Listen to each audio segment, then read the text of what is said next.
Fans, welcome back for episode 186 of the Working Fans Podcast. Today, myself and AJ Strangebrew will not only be talking 1988, but we are going to start off by talking the AEW Revolution pay-per-view card, which is surprisingly this Sunday. This Sunday, live on Bleacher Report? That sounds amazing. So, AJ, first match I have up on this card, no holds barred match, Christian Cage versus Jungle Boy. I haven't been watching TV, so I was very surprised by this match. What do you think about it? When I think of blood and guts and I think of just no holds barred action, I think Christian Cage. This match has got all the details one could hope for. We've got the young, talented, and some would say pretty Jungle Boy going up against the wily veteran Christian Cage. This match is going to suck.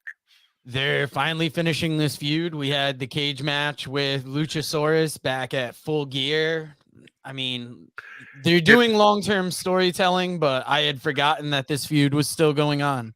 I don't think this was going to be a long-time story. I think if Christian Cage doesn't injure his elbow in the middle of the year and is out for 5 months, I don't think this goes long-term. This would have been over about 5 months ago.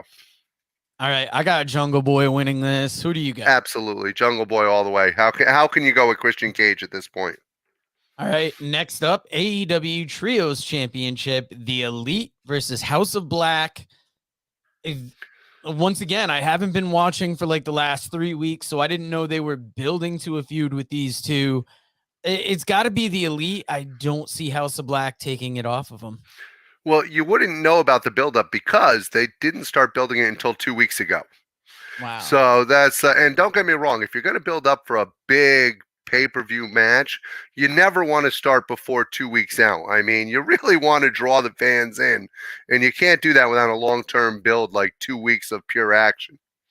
Yes. Now, if you're watching this, YouTube, Facebook, let us know in the comments which match you are most excited for.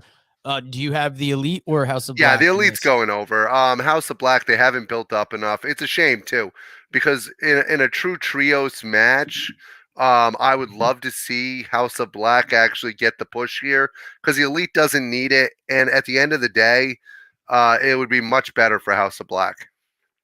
Yes. Now, AEW Women's Championship, Jamie Hayter versus Saraya versus Ruby Soho. What's your level of excitement for this match? I actually am a big fan of two of the three people in here. I think that Jamie Hayter is fantastic. They've done nothing to build her up since becoming the champ. She was on fire. That's why they made her the champion. They've done nothing to build her since then. They've made her a secondary player in this storyline. And then you have Ruby Riott, who is finally getting a push, but they did their best to bury her beforehand. And then Saraya, who I loved as Paige, but is not that wrestler anymore. When I watch Saraya, my only thought now is, my God, I hope she doesn't break her neck. That's it's so for me, I'm going for Jamie Hayter, but they've done a horrible job of building this match. Yeah, I've got Saraya. I feel like this is Tony feels like the money is putting it on her. I mean, I was surprised to see this go to a triple threat match, but at least we're getting three ladies on the show. I don't even think she's been a good heel. She was getting more heel heat as a babyface. Yes. Now the next matchup, Chris Jericho versus Ricky Starks. Jericho Appreciation Society, not allowed at ringside. This feels like a Dynamite match or a pre-show match, hopefully. But what do you think about this? I can't believe this made it on the pay-per-view. So once again, I think the major problem that people have had over the last year and a half with Tony Khan and AEW is they're just not doing a good job of building up storylines. Ricky Starks and Chris Jericho is a match that, if built correctly, could actually steal the show. And they have not built it well enough, in my opinion, on this match. They've given them time, but they just have not built it in the way that I would like to see it. And I love Ricky Stark. I think that Chris Jericho is one of the greatest of all time, but I have no interest right now in this match. Yeah, who do you see winning this? Ricky Starks. Oh, wow. I see Jericho taking it. I don't see him getting on a pay-per-view without a win. Now, next up, AEW TNT Championship match, Samoa Joe versus Wardlow. This feels like about equal level of excitement to me as the Jericho Starks match. I thought this was a feud that they had done away with. I thought we were over it by this point, but here we are with another chapter in it. Well, the fact of the matter is, now at least we know why Wardlow got a haircut, and now that they've brought that to light in the last week and a half, we can really get behind Wardlow in his going after the TNT Championship. I think Wardlow's going to get the belt back, but I have no interest in this match at all. Me too. I think Wardlow's going to win it, and then Samoa Joe is going to go on to be a part of Ring of Honor, hopefully. Now, we're down to the last three matches on the card. Texas Death Match, Jon Moxley versus Adam Page, and I feel the same way about a lot of matches on this card. Like, I'm going to watch the pay-per-view. I'm always excited for an AEW pay-per-view, but Moxley versus Page again, I feel like it's going to be a good match, but it's going to be a forgettable good match with Moxley getting the win. A lot of these matches are just rehashed from other things. Ricky Starks, Chris Jericho, rehashed. Moxley versus the Cowboy, rehashed. Yes, I know they've been telling a story between the two of them, but every time they tell the story with that match, they keep saying this is the match to really blow it off. This is the final contest. We're finally going to get this. And every time they find a way to have another match between the two of them. I'm not behind emotionally the Cowboy. He did not, to me, they didn't do a great job of building him as an underdog or the concussion or any of that to me enough to actually make me give a shit. This is a match that, unfortunately, even though they're both great performers, I don't care. Yeah, who do you see winning it? I think Moxley goes over. Wow. Now, talking about rehashed, I got a couple brownies in my fridge that I'm waiting to get at. But second to last match, AEW Tag Team Championship match, The Acclaimed versus The Guns versus Jay Lethal and Jeff Jarrett versus Orange Cassidy and Danhausen. And I've been critical about a lot of this card, and I wouldn't say the teams in this match are necessarily the best teams in AEW, but I'm looking forward to this match. I actually agree with you 100%. This is one of the matches I'm looking forward to. I think we're finally going to get a Billy Gunn actual heel turn here, even though they did it in a ridiculous manner a few months ago and then turned it right back around. I think this time he's actually going to side with his sons, and I believe the Gun Club, with their heel heat, is going to actually stay as the champs. Wow, I see the Acclaimed getting it back, but that's just me. It's kind of up in the air. I mean, I don't think Lethal and Jarrett or Cassidy and Danhausen have much of a chance, but it'll be interesting to see. It'll be interesting to see how the team of Cassidy and Danhausen does on a bigger stage. Joe, I'm going to give you a little side note here. This is an interesting little fact that I found out this week. I happen to listen to, and this is going to sound absolutely ridiculous, but I listened to the Boy Meets World podcast with Danielle Fishel and Ryder Strong and Wilfred L., who, by the way, is from Connecticut. But the three of them, they have a respect for wrestling because they had wrestlers on the show, stuff of that nature. I found out this week that late in life, the Danielle Fishel, who plays Topanga, has become a wrestling fan and is actually a big fan of and friends with the Acclaim. Wow. Just now, a little side note that has no meaning, but a little fun thing. Yes, AJ, I just sent you the notes for today's segment, which I just remembered I hadn't done yet, because at the last minute, we are getting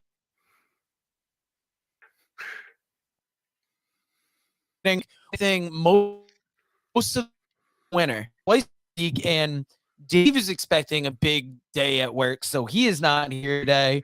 But the we are back on that path. 60-minute Iron Man match for the AEW Championship. MJF versus Bryan Danielson. Where are you with this match? Because I think it's going to be a good match. but I'm worried that it's going to expose MJF as lesser of a wrestler than we perceive him to be. Have we seen MJF go past 15 minutes? No, not that I'm aware of. And not in like, if he has, it's been heavy on the stalling and the other stuff. And when I say exposing MJF, I'm not saying he's a bad wrestler, but I think like what you're alluding at, we haven't seen him go the long haul, and we haven't seen him go the long haul with a technical master. He is The good, good, but is he there is, good enough to make a 60-minute Iron Man match work? but there is good news. The good news is if there's anybody who can help him get through 60 minutes and get to where he needs to get to, he's gonna be in the ring with him. 100%. Now, who do you got winning this match? You know, it seems obvious to me that Bryan Danielson would win this one.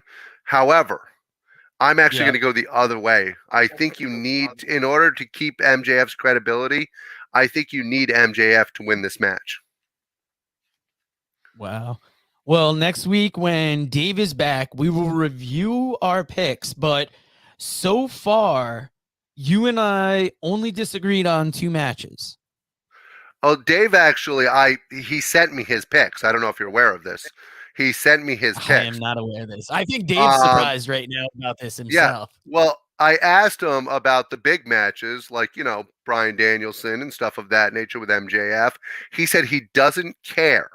He said as long as Jungle Boy goes over Christian Cage and exposes Christian Cage as being over the hill, he's happy as can be. That, and he wants to see Samoa Joe over Wardlow. Those are the only 2 matches he cares about. Right now, Dave is throwing butter loaves in the back of the bread truck, just cursing up a storm. He waiting also to get back here and defend his man Christian's honor. Well, he also shared with me, speaking of the next segment, he shared with me his heartbreak this weekend of being away.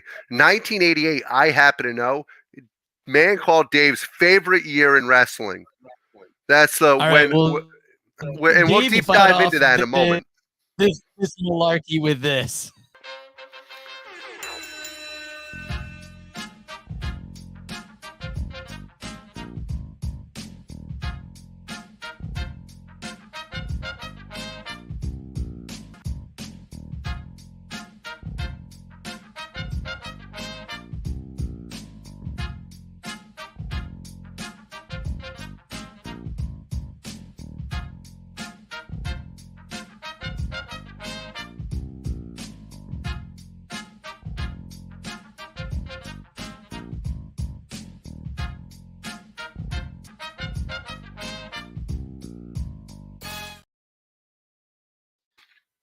Holy shit. He's on the side of the camera for the show. And these commercials, I see AJ, you're on the phone. I will stall. These No. You don't have to stall. You don't have to stall. It's actually Dave on the phone. He told me, he said, the only thing that matters in wrestling is 1988. He's the only one who was actually alive on this podcast during that time period. And he tells me stories all the time that it's his favorite year and the best Royal Rumble of all time. Thank you, Dave. We'll see you soon, buddy. The only reason he was alive was because AJ was busy having kids then. He was already locked down. Now, Dave is going to love this week because he's basically getting hit with his arms tied behind his back. But I usually make up these notes to, for Dave, and now I'm reading them off this week. So this is a little bit of a change of pace. So forgive me while I don't stare at the screen, but January 24th night, WWF holds the first Royal Rumble. It's the only year the event was on the USA Network. Hacksaw Jim Duggan won. Did you watch this, AJ? I did. I saw it when it actually happened. Hacksaw Jim Duggan went over in this. People forget how big and how close on the cusp Jim Duggan was to being a megastar at that time period. If he didn't have that slip up with the Iron Sheik and get caught with all that cocaine, allegedly, he probably would have had a even larger push in the 80s. Yes. Now, we found a theme from 1985 up until now. WWF is acquiring territories. They're expanding. On February 5th, they debuted the main event on NBC as a spinoff to Saturday night's main event.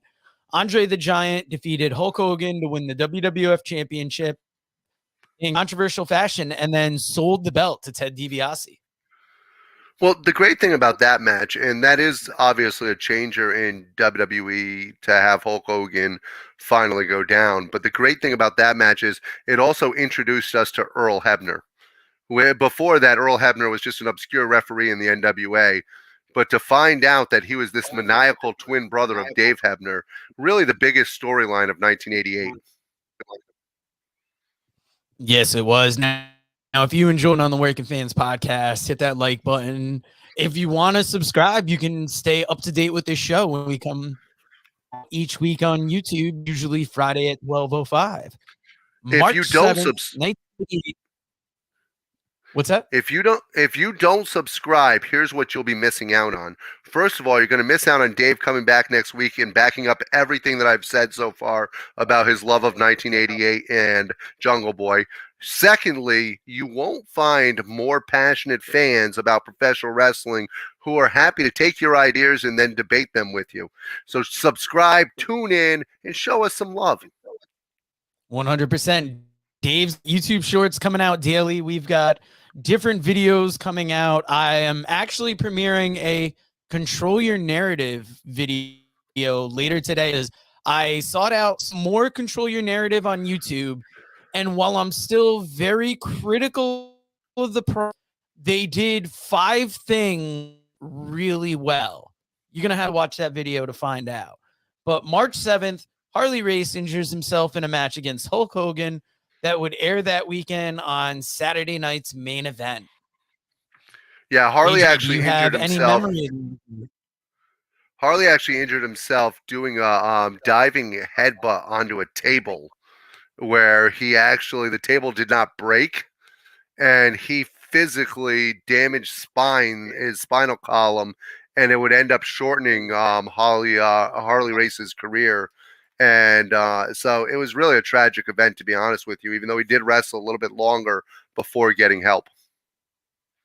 Yeah, and it's amazing that flying headbutt would last so long in the pro wrestling industry with, I'm sure there were incidents outside of this, but if you look at this, Chris Benoit, those are 2 big reasons to take it out of the game other than just our knowledge of head injuries nowadays. But Yeah, March even if you look back, 27th, one of the other people is Dynamite Kid. Dynamite Kid spent the majority of the rest of his life in a wheelchair and living a very poor quality of life due to the fact that one of his main moves was that flying headbutt.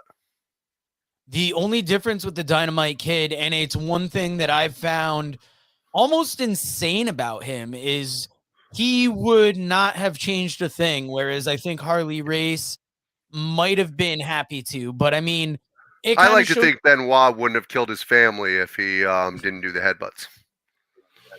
Yeah, it definitely contributed to it, and it's one of those things. You've got those different personalities in wrestling. The ones that you can learn and kind of learn from their mistakes, and then the other ones that just kind of go head into it, like the Dynamite Kid.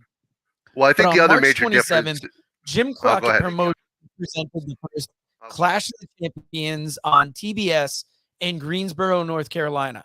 Ric Flair defended his NWA World Title against Sting in a 45-minute draw.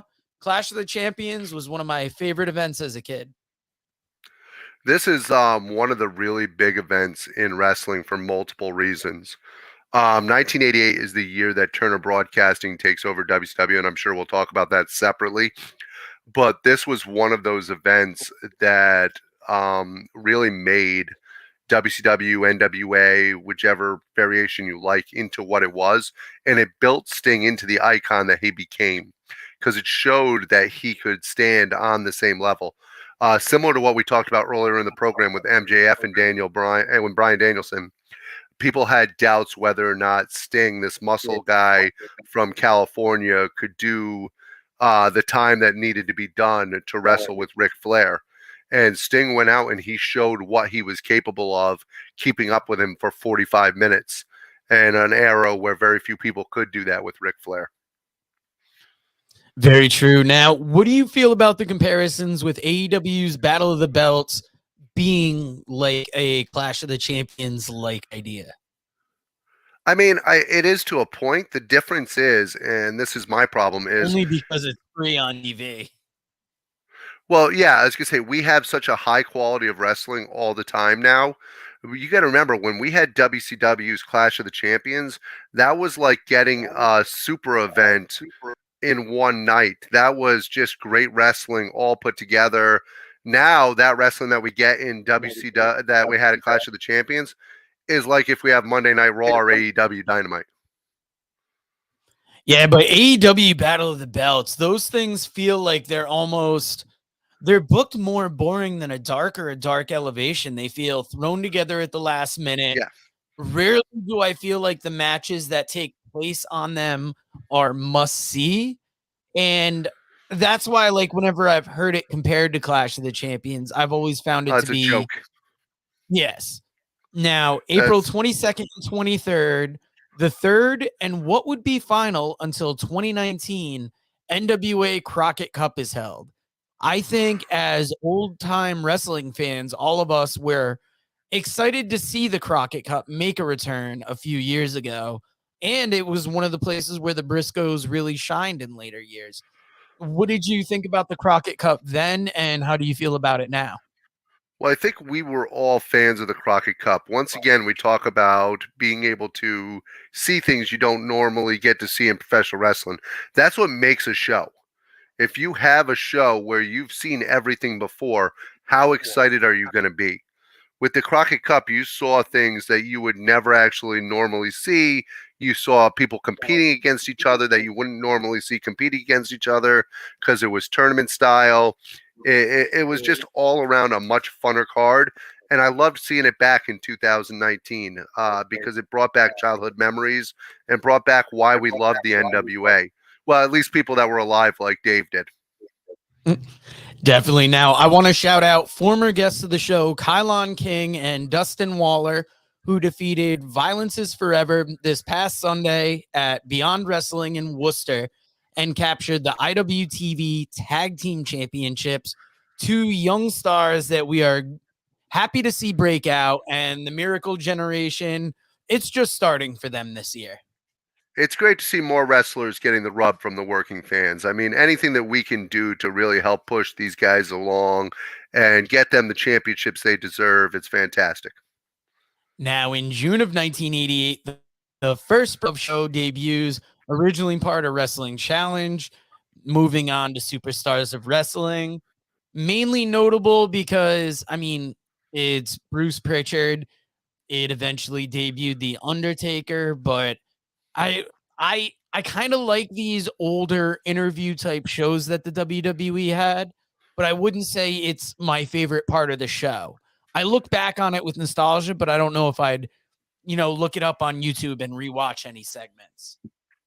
It was a good way to get over talent. It definitely was. And it's something that we look back on. I think sometimes with rose colored glasses, we forget that for every one great addition they had, that they had usually about six of them in a row where we'd be like, oh my God, why am I watching this? But nostalgia will do that to you.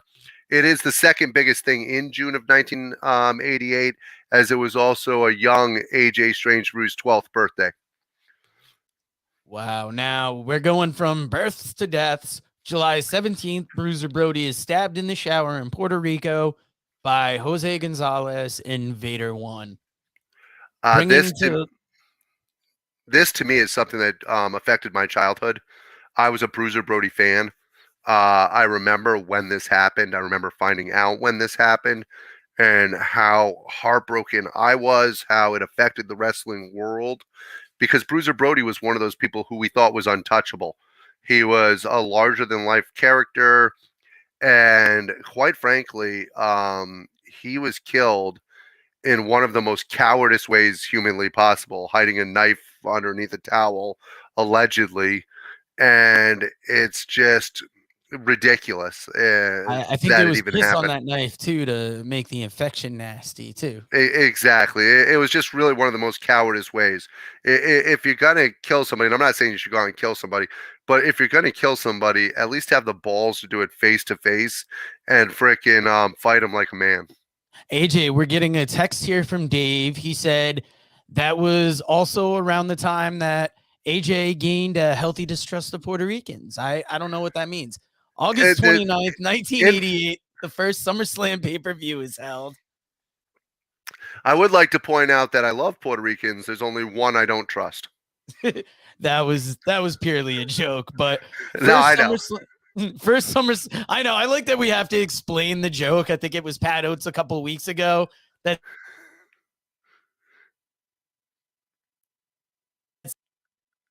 If we don't explain it, unfortunately, we WWE might they're get canceled next week. uh, oh yeah, we're true. Now, WWE expanding more in 1988. First SummerSlam pay-per-view is held. So you've got the creation of the Royal Rumble and SummerSlam in the same year. Two of the matches that really went on to form the big four of WWE's calendar. Of the big four pay-per-views, which do you think rank them in order actually? I mean, this is tough because to me personally, my favorite one is the Royal Rumble generally. But WrestleMania is obviously their flagship. It's number one.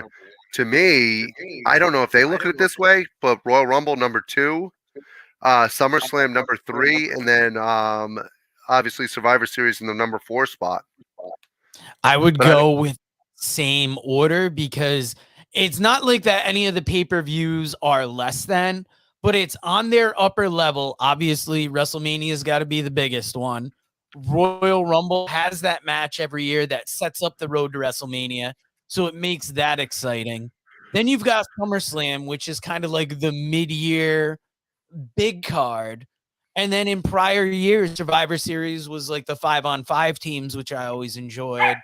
But it's that nice end of the year show. Hopefully now we'll have War Games be featured as a part of it. to be honest with you, I think WWE actually doesn't look at it that way. I think that they look at it WrestleMania, then SummerSlam. Hence, that's why they put SummerSlam in places like Los Angeles, stuff of that nature, big venues, because they look at that as their number two. And then I think And they that always get they the go sponsorships from it too. exactly. And then I think Royal Rumble is just basically the build up to WrestleMania for them. So that's their number three. And then Survivor Series is how they look at it. Yes. Now I've got two last points here for you. November, you mentioned it earlier. Jim Crockett Promotions is purchased by Ted Turner and renamed World Championship Wrestling. Yeah, and this was a big thing that happened because it gave an influx of cash into a promotion that unfortunately misspent their cash on things like private airplanes to fly their wrestlers, buying territories like not USWA, why am I going stupid here for a World second? West, UWF. Dallas? Yeah, Oh, well, they yes. bought UWF from Bill Watts, but they didn't buy it at a time where it was good. They bought it at a time period where it was literally dying. So they way overspent on that. But to have Ted Turner's backing, who was a legitimate billionaire and had a love of wrestling, definitely helped and gave him that huge influx of cash. Yes, and the last thing I've got on my list here, November 7th, Titan Sports holds its first ever non-wrestling pay-per-view with a boxing match between Sugar Ray Leonard and Donnie Lalonde. I don't believe it would be their last non-wrestling pay-per-view, but it's one of those things where once again Vince McMahon is trying to expand out into the entertainment industry at that point. Yeah, that almost went as well as the IWBF, the World Wrestling Bodybuilding Federation. I think that between the two of them, they really brought in a couple huge cash days. Yes. Now, AJ, if you want to get to that list I gave you, and then Absolutely. we So will wrap up on a special wrestling report for you. So I've got the birthdays of 1988, and in a battle of complete letdowns of second generation superstars, we've got Reed Flair born on February 26th, and then also Brooke Hogan born on May 5th. That's one of them still alive. Both of them were basically a waste of space. We've got allegedly, sorry, on May I mean, 22nd. their careers are dead, to be fair. Absolutely, that's the on May 22nd, we did have Santana Garrett, who ended up being one of the great wrestlers. We've got Mark Haskins. We've got Marty Scurll, who now can work at 7-Eleven with his reputation. We've got Xia Li, who is still a tremendous superstar for the WWE, no matter what they try to do with her gimmick. We've got Shane Mercer, Athena, who's doing very well. And now, speaking of tremendous deaths, like Reed Flair, we've got Adrian Adonis, who passed away July 4th of that year in a car accident. Obviously, we talked about the murder of Bruiser Brody. So, in the same month, we actually lost Adrian Adonis and Bruiser Brody as he died on July 17th. August 9th, we lost Mike Sharp Sr. And I know what you're thinking. If only we had lost Mike Sharp earlier, Jr., we might not have had to watch his matches. And then we also lost legendary promoter Leroy McGurk. Now, Leroy McGurk is the person who had a lot to do with the upbringing of good old Jim Ross in wrestling. Between Bill Watts and Leroy McGurk, he really learned a lot of what he learned about professional wrestling, and it was absolutely incredible. I do have a few more notes here for you, real quick, Producer Joe. Before we get into that, I want to Okay. ask about Santana Garrett. She is one of the great ladies wrestlers that hasn't been featured in a major company yet, and I think she's been on AEW, but I think she would serve that women's division greatly if she made it there. Well, the funny thing is, Santana Garrett has actually worked as a producer in multiple organizations. She's been responsible for a lot of the coaching and styles that you see throughout the WWE and what you see in AEW and a lot of women's wrestling. And her style is absolutely incredible. I don't know what it is that she is lacking because I always thought she did have a little bit of that it factor, but she just has not been able to get to that next step.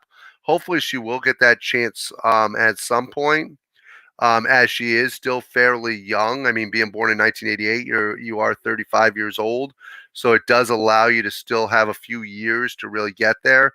But hopefully, she'll get that push. Yeah, definitely. I think part of it too. God, I don't know what it is because it's like she's been featured on MLW. I think with ladies wrestling, they have such a small spot on like the national TV promotions that you don't necessarily want to gamble on somebody. Like if you're bringing in somebody, you want to bring in a star that's going to get eyes on that and maybe not necessarily someone you want to develop. But I think she is someone you should try and develop because it could take you to the next level. Well, to be honest with you, it's also a gamble for her to go to WWE or something of that nature because there's so much talent there. She's able to make a very good living on the independents right now because there's a tremendous amount of women's wrestling in the world. And because of the level that she's at, she is able to really go around the world and still work very regularly. Definitely. Now we're going to finish up our 1988 discussion with some fan reactions. All of these I pulled from the Mothership Facebook group. I think that a lot of what you're going to hear about is Andre obviously beating Hogan and the twin referees. That's Paul Versillo's favorite fan memory. Then you have your NWA fans like Cordell Everett Jr. His favorite fan memory is the Great American Bash, which I remember this as being the last really good Great American Bash. So for me, I can definitely understand that. Um, you've got guys like Eric Flood, Eric Ford, who actually has a great memory and shows the different regions you can grow up in wrestling. He remembers Eddie Gilbert really coming into his own and running roughshod on Memphis TV. Um, and he remembers the burning of Randy Hales, which was an absolutely incredible angle.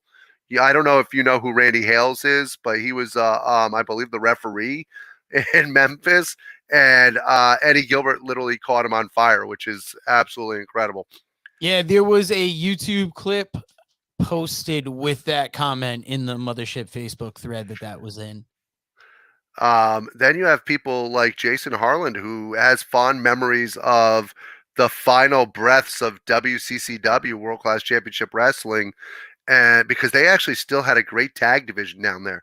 They had the Von Erich, the Von Erichs, the Fantastics, the Freebirds, Jack Victory and John Tatum, Steve and Sean Simpson, the Simpson brothers, and they had the beginning of the Samoan SWAT team. That's a hell of a tag division. We have Chris Zaha. He just, and he's very clear. He says the Clash, period. And I agree with him. That Clash of Champions is what set the bar. The Mega Powers versus the Mega Bucks, which I think we all remember from our childhood. That's we've got Peter Fusco with Warrior ending the Honky Tonk Man's title reign. And then I got one more really good one here for you. We've got Savage becoming the WWF champion and Sting being made by Flair. And I actually agree with him. We remember that Sting was made in this time period, but we forget that Savage was really made in this time period also. Savage had switched from heel to face and was really made winning that tournament, and it would go on to suit him well for the rest of his career. Yes, very much so. So that was 1988. Next week, we will move on to 1989. As we've seen throughout the years, we've seen that steady progression with Vince expanding, and then everything outside of that Vince sphere slowly, I'm not going to say slowly dying, but coming down from its prominence. Now, before we jump into our video that closes out every show, I want to talk briefly about Ring of Honor TV. They aired their first episode last night on Honor Club, and I watched part of it. The first match was Slim J versus Mark Briscoe. They put Mark Briscoe in the first match since his brother kicked off the first match of the regular. And I love the match. I like how it looks. They light up the arena interesting, or Universal Studios.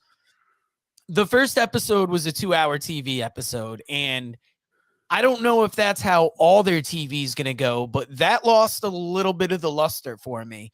I was coming home from work. I wanted to watch Ring of Honor and then go to bed. I didn't realize it was going to be this long commitment. So I'm going to get back into it later because I'm interested in the TV coming back. But for me, 2 hours is way too long for an episode. The best thing that you can do if you're Ring of Honor is run a 1-hour show. If you're going to learn anything from the NWA coming back before it started to fall apart, is do the 1-hour broadcast. That 1-hour broadcast, you're going to hold people's attention. The people you put on your show, you're going to make special because they're in that 1-hour block. You can focus on the storylines. It doesn't mean you have to have them every week, the same people too. Because you have a roster there, if you rotate every other week, bringing people in and showcasing them, you're going to have an opportunity to really make the product special. And I agree with you with the lighting. To me, the lighting was a little off too. For me on Ring of Honor, I want it to feel gritty. I want to feel like this is wrestling. We're focusing on the wrestling. Let's treat this like it's what it's supposed to be. And having that 1-hour show, having the proper lighting for it, and really focusing on the wrestling is what Ring of Honor is all about. I mean, you've combated what JR always complained about with the lighting.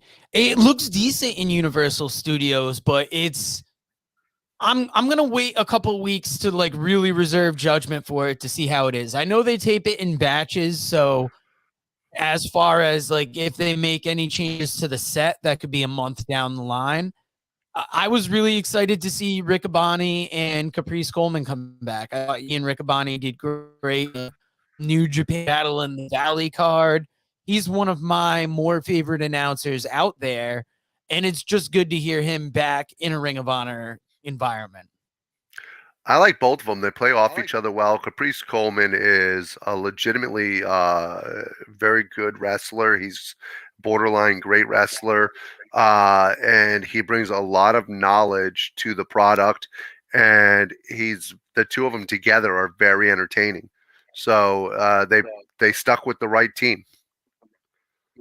100%. And speaking of legitimate, how about the Pro Wrestling Vault Volume 2?